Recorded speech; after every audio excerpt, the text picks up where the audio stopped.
Good afternoon, everyone. Thank you so very much for tuning in for today's webinar from the Smith School of Business at Queen's University.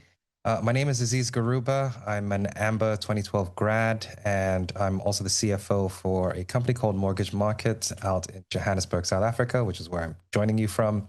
And I'm going to be your host for today's event. And to begin, I just want to acknowledge that Queen's is situated on traditional Anishinaabe and Haudenosaunee territory, and we're grateful to be able to live, learn, and play on these lands. So I'm very pleased to welcome you to this webinar. It's called Inside Leaders' Mental Health. And over the next hour, we're going to explore strategies and tools to strengthen personal and organizational well-being and resilience. And I think this topic is very pertinent in the times that we're living in right now.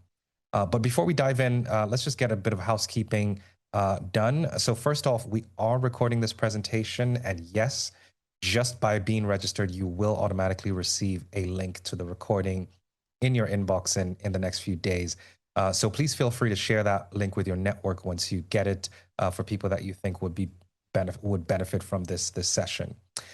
The chat feature is open today, so you can converse with one another. We'd love to know where you're tuning in from right now. So drop your location in the chat, and given today's topic, feel free to share how you're feeling in this moment as well. And in today's presentation, our speakers are going to take questions, but we like you to use the Q&A button for questions at the bottom of your screen to submit those questions at any time during the webinar. And it's a great opportunity to tap into their expertise.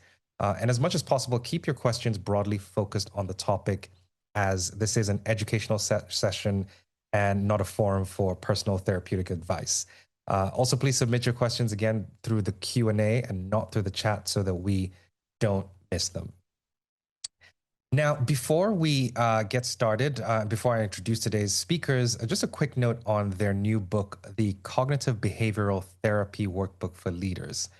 So leadership can feel very overwhelming, not because of a lack of skill, but because high pressure moments can make it very hard to access the tools that you need in real time. So this book brings those practical, evidence-based CBT strategies within easier reach. And as a thank you for registering for today's webinar, you're all eligible for a 30% discount off the book with the discount code LEADER30 on the publisher's website. So you can scan the QR code that's on your screen right now and purchase it in any format. We'll also drop the details in the chat as well. So it's good to see people from different places. I'll just call out a few locations. We've got folks from Stittsville, from Schwelm, Germany. That's cool. From Halifax, from Toronto, from St. John's, Vancouver, Perth, Ontario, and lots of Toronto, lots of Kingston, and Winnipeg as well. So it's great to see people from all over the country and all over the world here as well. So it's my pleasure to introduce today's presenters, Julian Barling and Simon Rego. So Julian is the Stephen Jemiah Distinguished University Professor and Borden Chair of Leadership at Smith School of Business. He's an authority on transformational leadership and was named one of the 10 most influential leaders in the world in one analysis. And Julian has received numerous awards for teaching and research and is an elected fellow of several international research societies and the author of over 200 research articles and 15 books, including The Science of Leadership, Lessons from Research for Organizational Leaders. Simon is a chief of psychology at Montefiore Medical Center and a professor of psychiatry and behavioral sciences at Albert Einstein College of Medicine. A graduate of Queen's University, Simon is board certified in cognitive behavioral psychology and is certified in cognitive behavior therapy by the Canadian Association of Cognitive and Behavioral Therapies. He has over 50 publications and more than 200 professional presentations. He also regularly works with the media in order to educate the public about the latest mental health news using a simple, non-sensationalist approach. So Julian, Simon, welcome. Aziz, thank you very much. And good afternoon and welcome everybody. And just before I begin, a real thank you to Julia, Roxanne, Ninya, and to you, Aziz, for joining us from Johannesburg, where Aziz just told us the temperature is plus 25 degrees Celsius. Indeed, So, indeed. um, with that, I'm going to turn it over to Simon just to lay the groundwork for this afternoon's presentation. Yeah, and thank you again. Thank you for the invitation. It's so lovely to have so many people show interest in this webinar, and it's a real treat to be here. So I'm just going to pull up our slides. If you'll just give me 1 second here.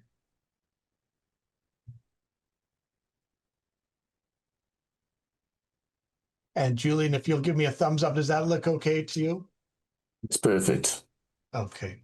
So once again, thank you for having us. And just a quick note before we begin today, one of the things that's important to level set with everyone is we'll be talking about mental health, and we'll be using the term mental health today. And when we do that, it can often be misinterpreted for psychiatric diagnosis or psychological disorders. And we're not going to be focusing as much on those today, although they can be included in some of the treatments that we discuss can certainly be applicable to those disorders. But when we're talking about mental health in today's leadership, we're going from one end of the spectrum, which is everyday struggles and strains and exhaustion, all the way over to the other end of more serious issues. And it's really important to think of that, because often we get in the frame of mind that mental health disorders are categories, discrete categories. And more often than not, the literature suggests that there's really dimensionality to them. We don't have them or not. There is a range of intensity that we have to cope with that can vary according to the situations we find ourselves in and the way the world is, and then our own biological and developmental upbringing. So that's what we'll be referring to, the spectrum of mental health challenges that people face today. And that's super important because we start with the premise that leaders are humans, leaders are people, and leaders are not immune to the struggles of anyone else in this world today. So a lot of these challenges that everybody faces are also the exact same challenges that leaders must face. And therefore, we want to hopefully use this as a platform also to normalize these feelings, these challenges, these stressors, these struggles and strains people face. And if you're struggling, it doesn't mean you're failing. And we'll touch on that later when it comes to looking at cognitive distortions and ways that people can misinterpret what it means to be struggling in this day and age. But it's common. It's again, there's the prevalence of mental health issues in today's world with everything going on is often referred to as 1 in 4, but I think my colleagues that are in the know would often say it's now 1 in 1 because everyone has stuff. So, and when you're in a leadership role, it also maybe can be used as a reminder to the complexity and challenges and load of the weight of the team that you're carrying. So today is really about education, validation, support.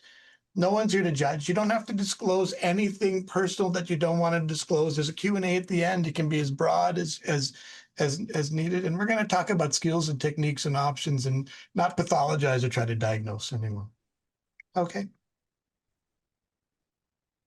Julian? So just a word about the information that we're sharing and where it comes from. So the observations and lessons really come from 2 different sources. So in the first case, obviously, we're talking about very well-established cognitive behavior theory, research, and practice that has been conducted over the past 60 years. And in Simon's case, very intensive experience in conducting CBT and allied procedures over the last 2 to 3 decades. In terms of leadership, there's a very robust body of research and practice, at least since the Second World War, and including the Second World War, and certainly we'll be drawing from that as well.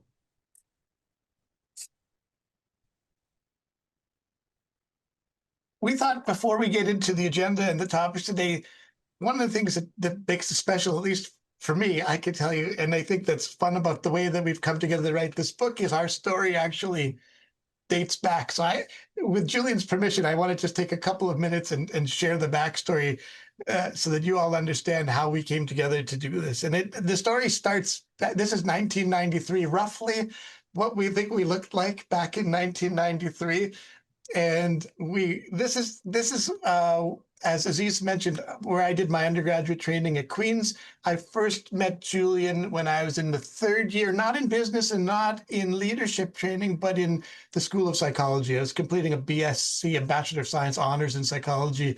And in the summer of third year, I had to take a course on experimental and quasi-experimental design that Julian was teaching. And that was my first exposure to Julian. And just as a note to his already living what leadership skills are about, during that summer, my grandmother passed away. And I went to Julian and explained the situation to him. And really without hesitation or a deadline, he extended an invitation to me to take my time in turning in what I had left to turn in.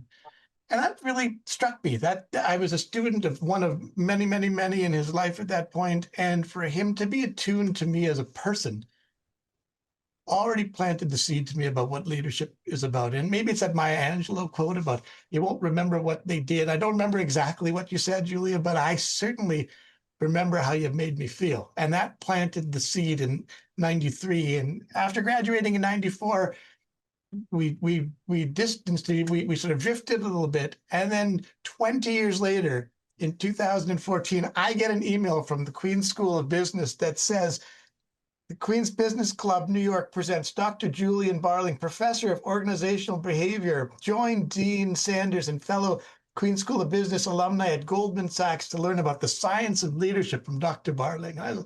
I was thrilled to get that email. It was like it opened up all of the memories from 20 years earlier. So I signed myself up. I had to pay $35 to go to that. But I got a free copy of The Science of Leadership. That was Julian's latest book at the time, and I got to stay for the swanky cocktail hour afterwards. And then I think that really reconnected us then, and we started talking more about what we'd done in our careers. I don't know if you remember this, Julian, but I then invited you to do grand rounds at Montefiore later that year. And then there was a bit of a pause, and then the pandemic hit, and I asked Julian if he'd speak over Zoom to our leadership in the department about leading in turbulent times, which he did. And then all of that led to the ideas that generated the backstory of this book that we've done together. So it's a real honor and a privilege to come full circle 33 years later and be now coming at leadership and mental health issues from both the science of leadership and the science of psychological interventions that can be helpful. Well, Simon, thank you. If I can just add just a little anecdote, just the power of people. I had the fortune years ago to be at a conference where Daniel Kahneman, the Nobel Prize-winning economist, actually a psychologist, was doing one of these fireside chats and being interviewed by Richard Thaler, who himself won a Nobel Prize later.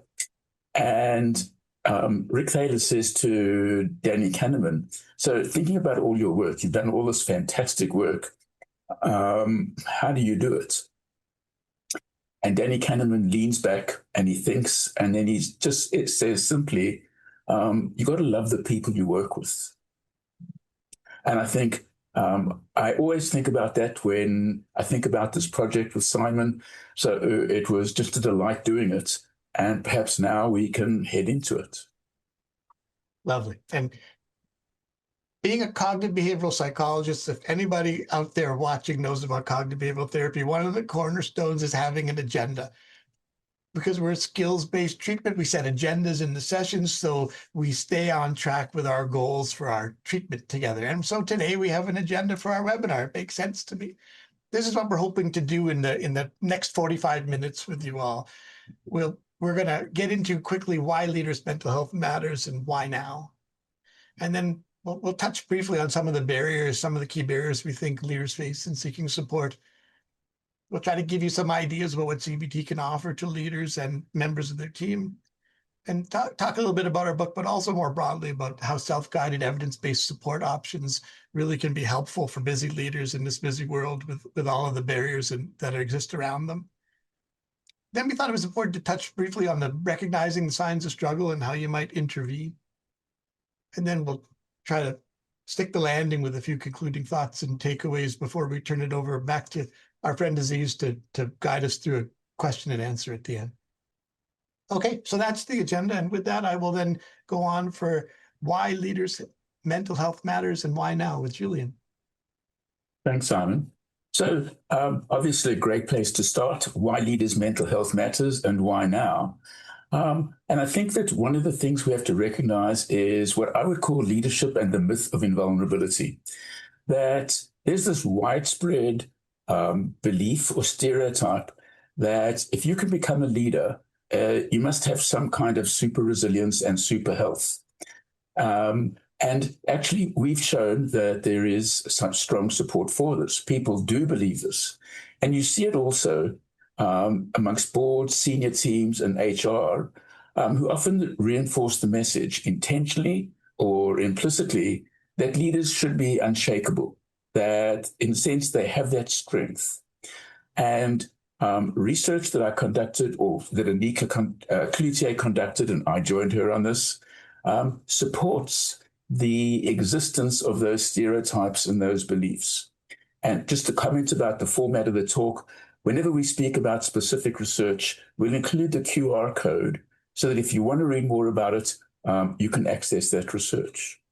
But the major findings in the research by Anika and I was that we do indeed expect leaders to enjoy more well-being and less mental illness or less mental health. And we believe that if you holding a leadership role, being a leader, and having a mental illness are incongruous. You cannot do both at the same time. And people assume that leaders' greater access to organizational resources is what facilitates this greater well-being and inhibits them from mental illness. Next slide, please, Simon. But if we try and set the table with an understanding of how complex leadership is, it's not just about the span of control. When people meet each other, if they're leaders, they'll often ask, how many people do you supervise? And almost assume that the number of people that you indicate, that you answer, tells us how complicated your job is. But in some research that Kaylee Somerville, seen on the slide, and myself just conducted, again, the QR code is there, shows that it's actually more complicated than that. Just imagine a parent who has 3 children, A, B, and C. It's not just having 3 children. You're not just parenting A, B, and C. You're parenting the relationship between A and B, and the different relationship between B and C, and between A and C. And that just complicates everything.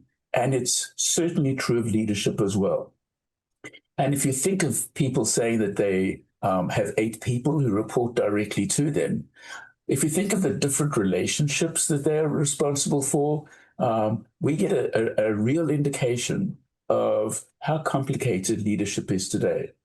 And given that, and given the pandemic, there's a growing concern about what we fear are record high levels of burnout amongst leaders, anxiety, depression, loneliness, and so forth. And Kaylee and I just have obtained some data, which we analyzed yesterday, that shows that leaders' substance use is at least twice as high in the workplace as employees. And the problem from a workplace perspective is that when leaders struggle, they do so quietly due to the pressures of their role and the stigma attached to leaders who may admit what others perceive as weakness. And struggling like this affects their leadership behaviors, the decisions they make, all of which down the line has an effect on employee stress, employees' intentions to leave, their safety, and their performance. And compounding this is while many organizations are certainly doing a better job of offering resources to employees to help support their well-being, certainly fewer organizations are doing this for leaders.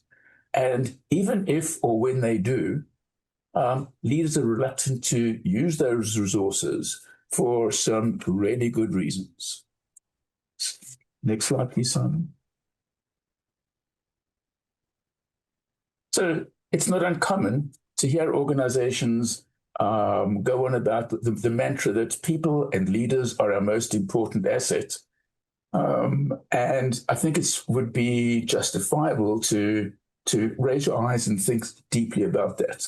Because in general, what organizations do is they invest in their assets and they cut back on their costs. Organizations endlessly repeat the mantra about people and leaders are our most important assets, but then behave as if people and leaders are disposable rather invaluable. And we see this in terms, for example, of leadership training, just helping leaders obtain the skills in order to help them lead in these complex environments. And I would argue, and I certainly did so in the book, The Science of Leadership, that most organizations leave it too late. They wait for people to become leaders. And then if you're lucky, a while later, you may get leadership training. We wouldn't do that with anybody in finance, but somehow we do it in leadership. Yeah, and then the problem is that with this, I think the psychology and certainly the cognitive psychology part of this comes in is if we're not careful, we have vulnerabilities that can lead us to internalize this contradiction. We can hear this messaging and experience this mixed messaging that goes on around us, these contradictions, and then internalize it, which then, if we're not careful, can lead to the development of problematic beliefs that drive problematic emotions like guilt. Like this dissonance that occurs from trying to keep a foot in these two seemingly contradictory ideas all the time can increase the sense of pressure to therefore hold things on our own, carry things on our own as leaders, even if it comes at a great emotional and personal cost to us. It's a trap that we can be quite vulnerable, leaders can be quite vulnerable to fall into, and that you can learn skills to become more aware of and to cope with so that you don't fall into it. And that's what we hope to teach. One of the things we asked, well, if things are really so bad as Julian has described, then why aren't leaders seeking support? And what Julian's research has uncovered, and which we touch base upon in the book, and which he'll describe now, is that there are actually a lot of barriers, psychological and practical, that can get in the way of leaders seeking support. And I think Julian will take it from here with some of the psychological ones. Go ahead, Julian. Sure. So people with mental health issues are stigmatized in society, and leaders are by no means immune from that in the workplace. So leaders who are in the workplace and are struggling with some form of mental health issue are stigmatized. So one source is stigma from others, and leaders do fear being judged as weak, as unreliable, or as being seen as not having leadership material, in the case that they may have some kind of indication of or perceived as having some leadership health, mental health issue. And this form of a stigma is magnified for people in leadership positions because they're expected to be strong. They're expected to be strong. And as a result, if they are perceived as violating that stereotype, they are stigmatized even worse. In general, in society, we have something called a status shield, that we believe that people of higher status have a shield around them that immunizes them against many of the stresses and strains that, let's just say, regular folk experience. But the status shield does not seem to protect leaders from mental illness stigma, possibly because the stigma of mental illness itself overpowers the protective benefits of status. And then if stigma from others wasn't challenging enough, coming back to what I deal with and contend with, and a lot of the work that I do with people in leadership position is the self-stigma. That leaders not only are worried about the stigma from others, but then there is the internalized beliefs we referenced earlier that can lead to amplified self-stigma. They develop beliefs such as, I can't make a mistake. I can't show weakness to other people. If I were to do that, then people would be disappointed, people would lose faith in me, the team wouldn't run as efficiently. So these internal beliefs then get developed, which create barriers towards seeking the very help that could help not only deal with those beliefs, but also help the team function better when people see you functioning better. One of the ways we start to capture these errors in the way people think, train people to start to spot these beliefs, is through a technique we reference throughout our book called cognitive distortions. And I'll reference that later on as well. But cognitive distortions are like mental traps people fall into. They're very common, usually when people are in heightened emotional states, but also by falling into them, it heightens our emotional states. As thoughts and feelings interact with one another. And some of the more common ones for people in leadership positions are catastrophizing, which is really a magnification of a predicted outcome. If people find out that I sought mental health, my career is over. I'll be branded as crazy or insane or weak, mentally weak. Fortune telling or mind reading is idea of predicting the future and getting in the heads of other people and assuming you know what they're thinking and assuming what you know they're thinking is true. So that's an example of my team will lose confidence in me if people found out maybe an inspiration to them. We don't know. But if we believe one and hang on to one, we feel the weight of that one. Should statements, one of my colleagues says, excuse the language, but I'm using the word should. You're shoulding on yourself too much.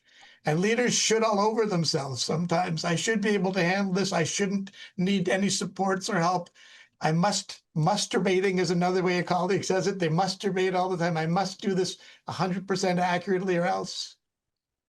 So these are all the ways that we fall into these traps that strengthen and buttress these internalized beliefs that make self-stigma so powerful. And then they could see help seeking as a personal failure, not as a skill or an attribute to be respected or copied or role model to the people around them.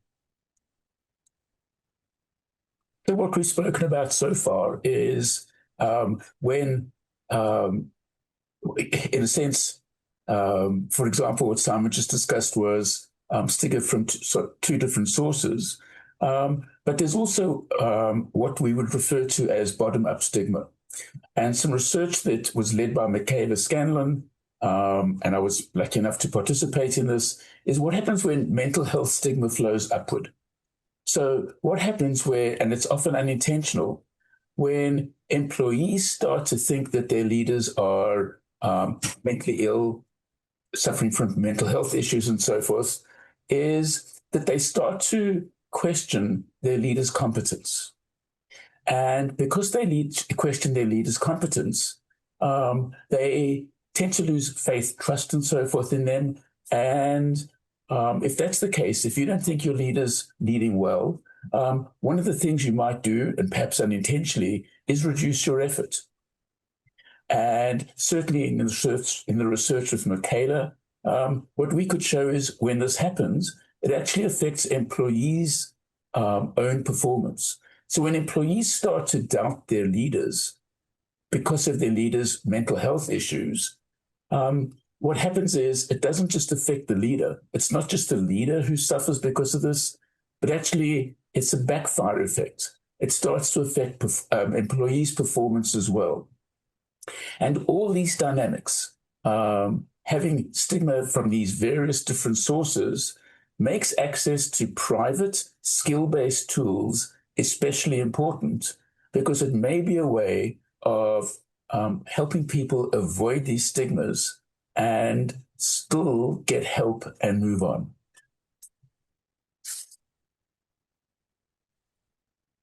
So what can CBT offer to leaders? This is the beauty of CBT, because it is skills-based, and because, as Julian said earlier, there's at least a half century more of research examining its efficacy and effectiveness. We can derive these tools, these skills that people can use and build in order to enhance their development as a leader. And it usually starts with an increased awareness, right? Because a lot of the ways that we go about working and operating are just below our conscious awareness. We have automatic thoughts and jump to conclusions and make predictions all the time without necessarily stopping and pausing. to examine the veracity of them. So a lot of CBT training and the skills that we want people to learn, first focus on enhanced awareness. Learning what your brain tells you when your emotions run high. And often it starts by examining the cognitive distortions we mentioned earlier, catastrophizing, all or nothing thinking, personalizing. That's an easy way in, because if you can understand the idea that if I can find distortions in the way I think, maybe if my thinking is distorted, maybe if I could rethink it in a way that makes it less distorted, I would feel differently about the situation and then act differently in that situation. So there's structured ways to be able to do this. There's skills to be learned, but they can be learned with practice. And one of the easy ways to remember is like what I call the 3 C's. It's a catch, challenge, and change exercise, which you catch your thoughts, you challenge your thoughts, you restructure your thoughts. And in so doing, that can help you regulate your emotions, bring them back under your control, have you more interpersonally effective with people when your emotions are better within your grasp. And then that can lead also to seeing a range of potential productive behaviors that were unavailable when your emotions ran high. The quick example I usually like to give people is thinking of road rage. People with road rage have intensely high emotions, and when they get activated, they usually see only one of a couple of options. And I'll leave you to imagine what those behavioral options you can imagine they do while they're driving. But if we can learn to attenuate our emotions and bring them down, we can open up the door to seeing that there's usually a wider range of options in front of me that I can choose that would be much more productive and much more effective in leading my life. And then if we adopt these skills, they not only help leaders themselves, but they help leaders to lead others better, as Julian hinted at earlier. So it's not just for yourself, but it's for the benefit of your team and your organization to be able to improve yourself. So it really can have this robust ripple out effect. And it starts with being willing to embrace it. This could be a whole other webinar on all the different skills that you could use. And I'm focusing down the lane of CBT. As Julian noted, there are adjacent evidence-based talk therapies that we reference in our book, dialectical behavior therapy, acceptance and commitment therapy, that are also interchangeable in a lot of ways with these cognitive behavioral therapies. But since a cornerstone of what we do is cognitive behavioral therapy in the book, I just wanted to show you one quick exercise here, which is called cognitive restructuring, or cognitive reframing, as some people phrase it. And you can apply that to any leadership situation. I might say, for example, use the leadership situation of missing an important deadline. So again, catching the automatic thoughts is the first step, and you want to be able to identify what I'm thinking in that situation. I missed this deadline. What might be going on in my head that's associated with the deadline? Because as you see in the picture, situations can be viewed at from a number of different angles, often with very different conclusions to be drawn. Is it a 6 or a 9? Well, it depends how you look at it. What does it mean if I missed the deadline? Well, it depends how you look at it, right? I missed the deadline. That means I failed as a leader. I missed the deadline. That means my team is incompetent. I missed the deadline. That means upper management is going to fire me. Right? If you start thinking those things, you're going to then notice next the emotions that get driven by those thoughts. Right? You might feel embarrassed or ashamed or guilty. You might feel angry or frustrated with your team. You might feel resigned or hopeless in the job that you do. Right? But before you assume all that's true and succumb to those, we can walk people through something called a thought record. And thought record in and of itself is a little compendium of tools you can use. So you can examine those thoughts. Oh, I failed as a leader. My team's incompetent. I'm going to get fired. And first look at distortions like we've described. Am I catastrophizing? Am I blowing it up, making it bigger than it is? Am I personalizing it? Is it really all about me, or are there other factors at play? Am I using emotional reasoning where I feel it, so therefore I'm convinced it's a fact? And there's a whole list of these things we could use. And if we can start to poke holes in them, maybe we can think about things a different way and feel differently. You can look at evidence for and against the thoughts. You could see, well, you might get hung up on the fact, well, we did miss the deadline. There's the evidence. But what if you broaden the lens and say, well, yeah, but we're saying because of that, you're saying you're failed as a leader and your team is incompetent and you're going to get fired. Let's broaden the lens and say, well, how's your team performed overall? How are other teams performing? Have you delivered on 90% of the work that you've done? Are other people struggling as well? So that it helps dilute the power of that one thought. You can generate alternatives. You can think of other ways that you may view the situation. Maybe it wasn't actually incompetence of the team. Maybe it was we had a planning fallacy and we just underestimated the time. Or maybe there were supply chain issues that caused delays in getting everything we needed. If none of that works, you might take an alternative stance of, well, what would you say to a trusted friend or colleague who came to you with this stuff? Would you chastise them the way you're chastising yourself? Would you say, oh, you've definitely failed as a leader, you're going to get fired, your team's incompetent? And if not, then why would you speak to yourself that way?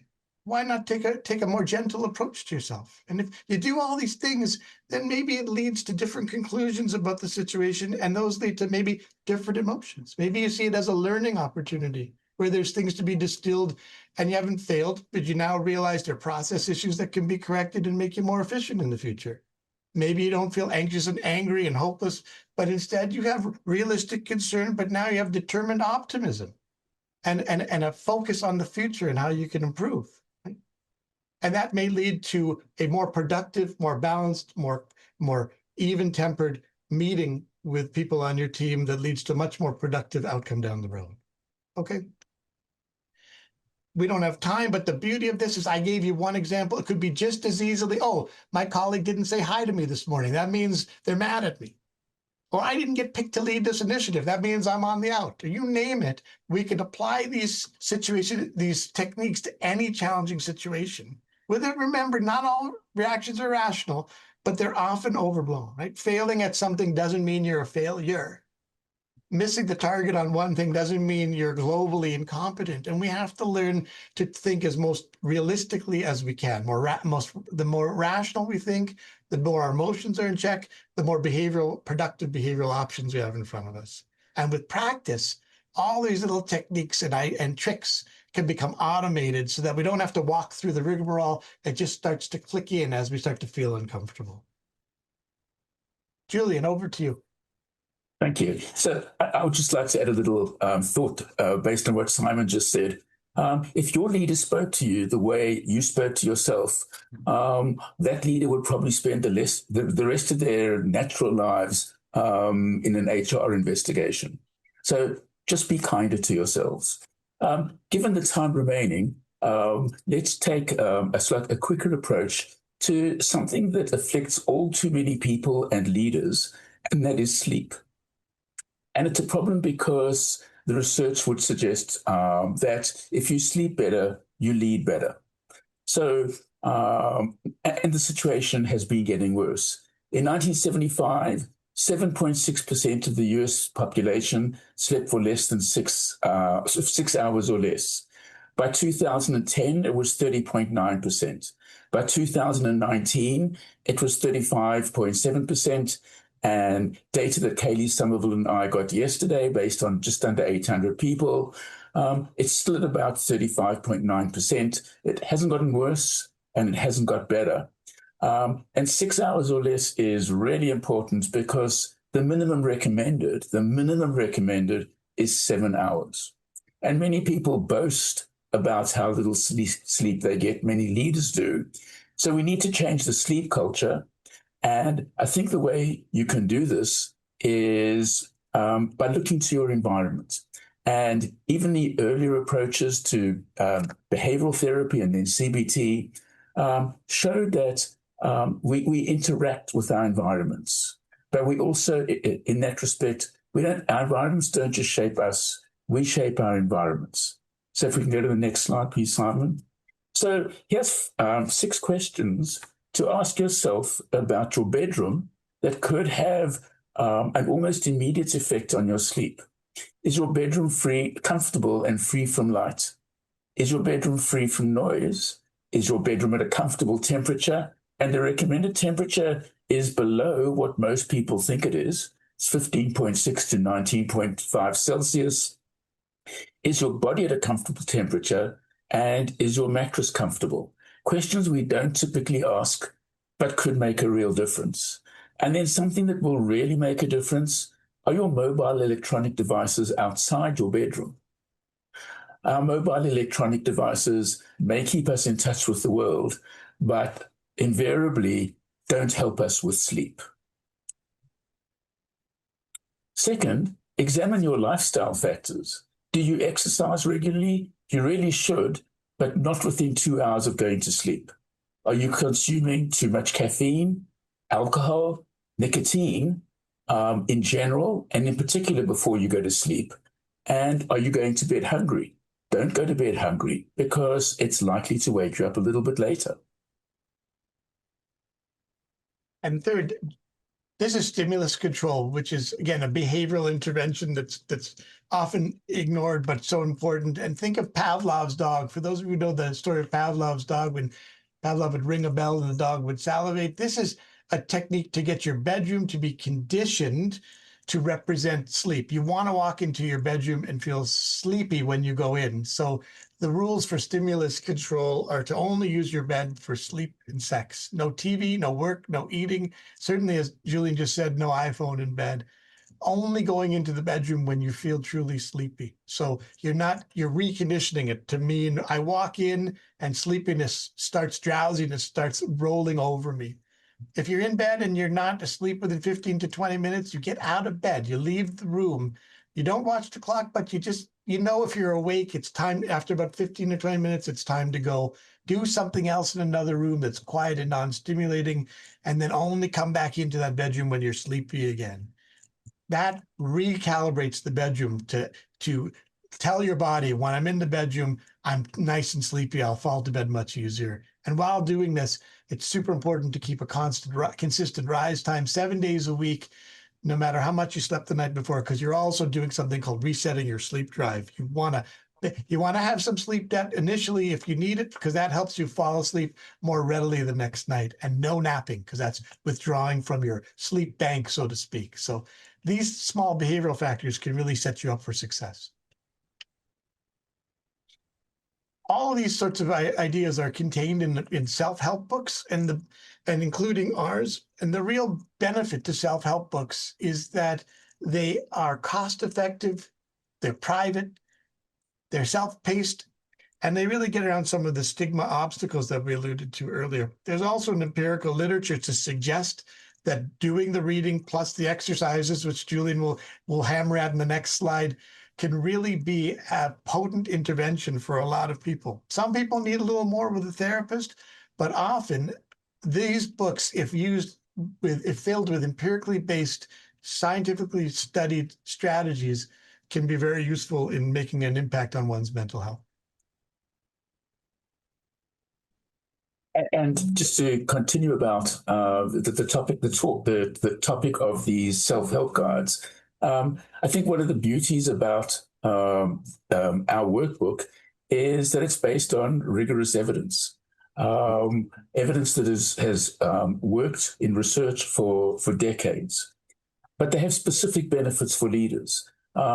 You can go at your own pace. You don't have to do it every day. You can do it when you have a chance. You can customize it to your own unique situation. If you look at our book, you'll see that we have 9 different mental health issues. You don't have to read them all. You don't have to do them all. We would suggest you look at the first chapter because it'll give you a sense of the framework, the grounding, and then you can go to your chapter. Keep the book, and then if another chapter becomes an issue at another stage, that's where you can head to. You can integrate this into your own routines. And from a psychological perspective, what's really important is if it starts to work for you, you're going to have that added benefit of a sense of mastery. And what we mean by that is you're going to learn that if you try to take control of your own well-being, it can work. It can work. And that means that you're likely to try in the future and you're likely to persist, which are 2 really important aspects of using a book like the CBT workbook for leaders. So it's an evidence-based, highly structured, skill-based, private resource aimed at providing mental health support for leaders of all types. It's not just CEOs, it's anybody whose well-being may affect themselves, but also their ability to lead in the way they would like to. But an incredibly important point is it's not just about reading the book. Instead, it's about doing what's in the book. It's about practicing what's in the book again and again and again. So as a leader, one of the questions you might ask yourself is, but how do you recognize the fact that others may be struggling, that you may be struggling? And some really important research by Jen Demoff and Kevin Kellaway have isolated 5 signs or signals of struggle, and they refer to these as SOS. So people may actually have actual expressions of distress. Expressions of distress, these signs of struggle, typically are not that subtle. People may be telling you that they're distressed, but we don't often perhaps listen to them as we should. Somebody may be crying, and we might dismiss that. Withdrawal behaviors at work. So people may be withdrawing from teamwork and so forth. Extreme behaviors at work. People start doing things that are perhaps not normative, are considered to be somewhat unacceptable. People withdraw from work. They may start coming to work late. They may start taking more sick days and so forth, and their work performance may go down. When people's work performance goes down, I think it's really important to try and be as objective as you can and analyze why that might be the case. In all these situations, we're talking about visible or perhaps audible changes, and they can be used to understand, to diagnose when your leaders, your employees, your peers, and really important, even you, are struggling with mental health issues. And what do you do? You may be wondering, what do you do if you see this in someone else? And in Canada, through the Mental Health Commission of Canada, this 5N model was proposed as a structured framework for responding to people in distress, which I actually think is really nice. And simply put, there's the 5 N's.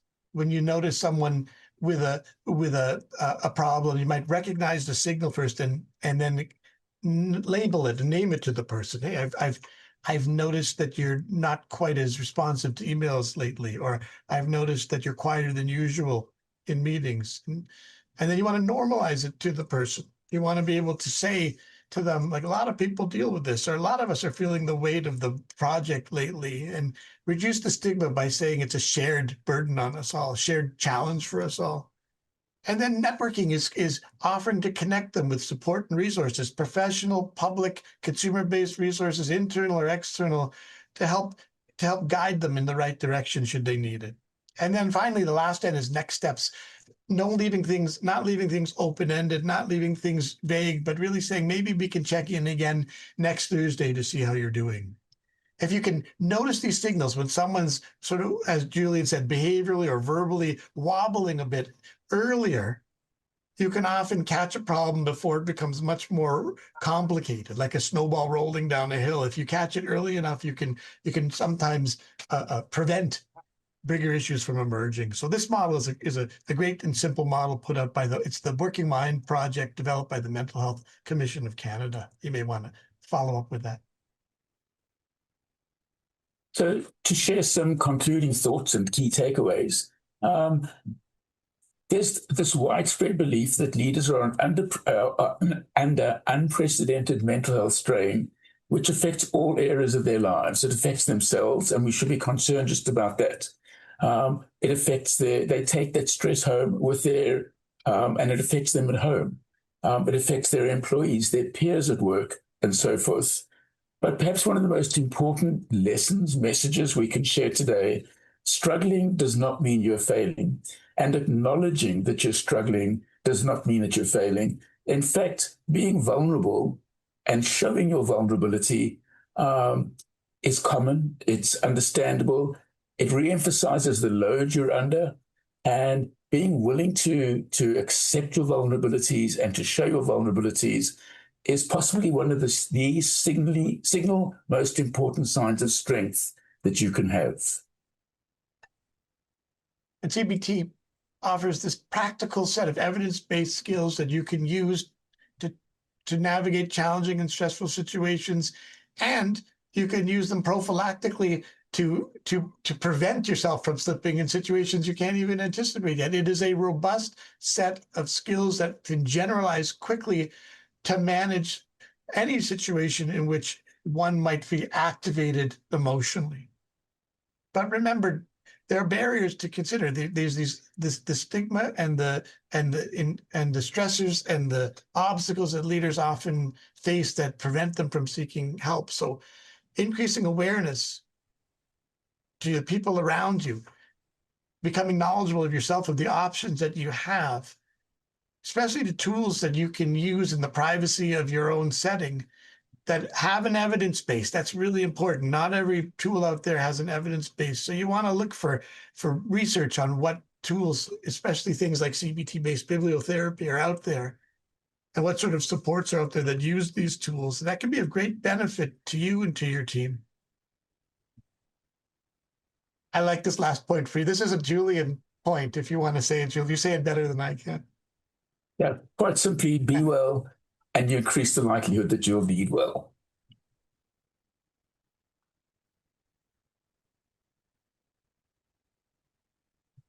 But that is it. I think we are now ready for questions with Aziz. Yeah. Oh man, this was quite intense.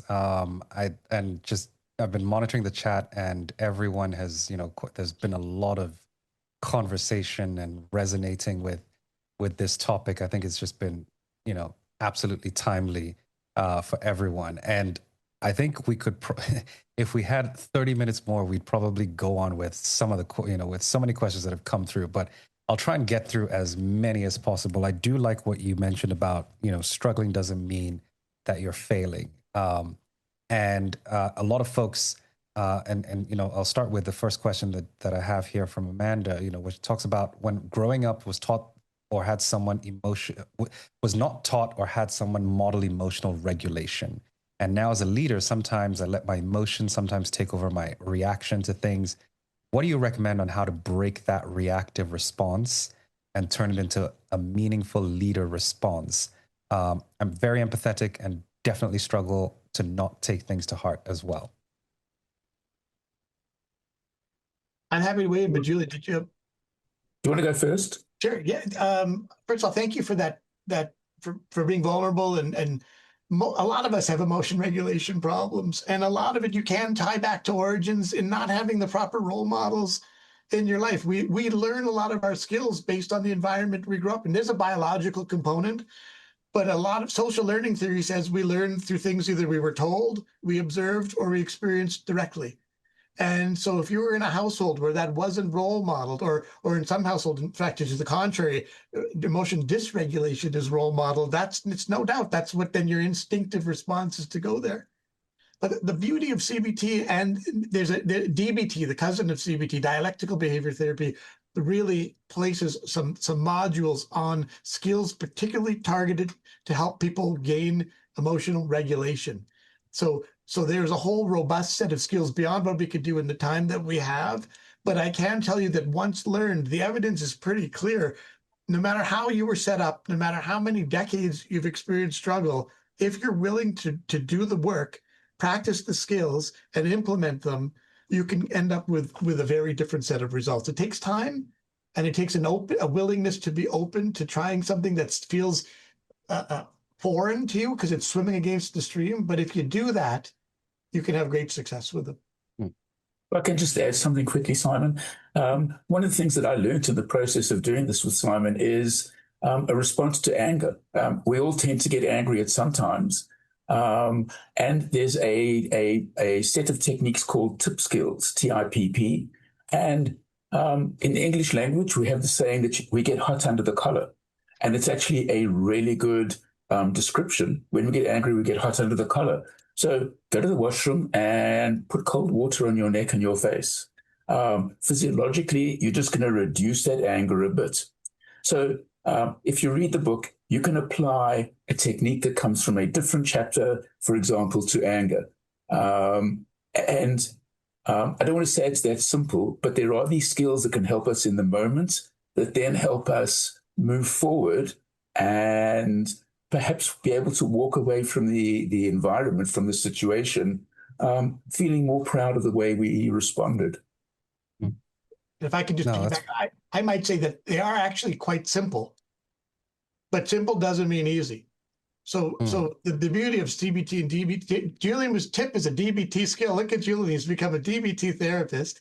But the tip skills are right there in emotion regulation. And they're actually, it's an acronym, it's simple, but the implementation is not easy. And I don't want you to confuse simple with easy. They're very simple and brief, but take practice, and they're not easy to implement at first, especially. No, that's amazing. That's amazing. Thanks for that response. And obviously we're focusing on leaders in this session. And so Alan asks if we as leaders want to relax our own expectations on ourselves and let those around us get a glimpse into the issues we may be struggling with for our benefit and for the benefit of others. What are some simple strategies that we can use, and what are some simple practical steps to take? So, Aziz, I'm sorry, your voice cut out for me just at the beginning. Yeah, so sorry. I was I mentioned in terms of the question, right? The fact that we're focusing on leaders. Right. The question from Alan was if we as leaders want to relax our own expectations in ourselves and let those around us get a glimpse into the issues we may be struggling with for our benefit and for the benefit of others. What are some of those simple strategies we can use, and also simple practical steps to take in this regard? So, I would think that that's a situation where changing your thought patterns, challenging your thought patterns could be really useful. Why don't we share it with others? Because cognitive distortions. We feel that others expect us to be healthy all the time. Others expect us not to show weakness. So challenge that fact, and I think you'll come to the conclusion that, heck, everybody has situations like I'm having now. We're not that unique. But I think add something really positive. If you can actually do that with others, in front of others, you're role modeling some incredibly positive behaviors in the organization. You're role modeling vulnerability, and you're probably going to generate more respect from those around them. And I heard your question. Thank you for that question as well. It's a great one, and it's common as almost a variant of perfectionism in leaders. We get that a lot. Like leaders are unrelenting standards, as it's sometimes called in the literature. What do you do to take your perfectionism down a notch and demonstrate that to others? And Julian hit on a lot of the major notes because, of course, Julian has become a CBT therapist as well with other skill sets. I might add, like there's an intervention called like the 70% rule, where you actually intentionally, you may have heard this, you're nodding, Aziz, where you deliberately tone it down, your efforts by 70%, with the idea that the extra 30% causes a lot of stress for minimal benefit. So you try that yourself. And then you also do something along with the cognitive restructuring and finding distortions. You do like behavioral experiments where you actually role model and demonstrate making small mistakes. Send an email with typos in it. Be a little bit later than you normally would on responding to emails or other requests, and learn to talk. That's called exposure and behavioral testing. See what happens as a result. Does that actually role model something more productive overall in the team around you? Amazing. And I think we've got time for maybe just one more question. And I'll take this one from Hayden. And speaking on recognizing the signs of struggle, how do you normalize the stigma, when you say many people deal with this, without minimizing that experience? And I think that's something that a lot of leaders, sometimes feel it's like, yeah, let's tough it out, or, as I mentioned, like many people deal with this, but how do we address this without minimizing that experience and also tackling the mental health component? You want to go with that, Simon? I think, yeah, you go first. I would be careful. I think it's the notion everybody deals with this requires nuance. If somebody comes to the workplace and they're dealing with a grief issue, an issue of loss, I certainly wouldn't go to them and say everybody experiences this. And I think it just may be a situation for more empathy. It may be a situation where the response from the leader has to be greater than what I call the, unfortunately, negative response from organizations, where the amount of the amount of leave typically offered to people who are grieving is pathetic. It's often 3 days. And I think leaders have to be really sensitive. They have to be empathic. They have to listen, connect people with others. It's not a time to tell people that, it's nothing. Everybody has these. Go back to work. I agree. And I wouldn't say much different other than knowing the time. I'm just going to say it's a full circle to where we started, where Julian noticed that in me. Remember, I said in 1993 I lost my grandmother. Julian did not say, well, everybody loses the grandparent. He responded by, it was a validating response of do what you need to do. Right, which was, and more. Again, in the Maya Angelou, I can't remember exactly what he said, but I know how he left me feeling, and it was validated and cared for and supported. And that's the way to respond with people first. So it's acknowledgement, but validation is so important. And that's a skill that can be attuned as well. Amazing. All right, I think we're certainly past time. I just want to say thank you so much for the fantastic insights today. I think this is definitely a topic that probably deserves a part 2. And we could keep answering questions, but we definitely are out of time for that. So I just want to say a big thank you to Julian and Simon for sharing your knowledge, and also to the audience, and for those that were vulnerable enough to ask certain deep questions, even if we weren't able to get to them, and also participating in the chat as well. But before we go, I just wanted to share that if you enjoyed today's presentation and want access to more ideas and expertise from top minds in business, be sure to subscribe to Smith Business Insight using the QR code that's going to go up on screen shortly. And if you haven't already, and our next webinar is going to be coming up soon. So definitely keep an eye out in your inboxes for more information. And from Smith School of Business at Queen's University, thank you very much, everyone, for tuning in, and we'll see you at the next one. Thanks, everybody. Take care. Cheers.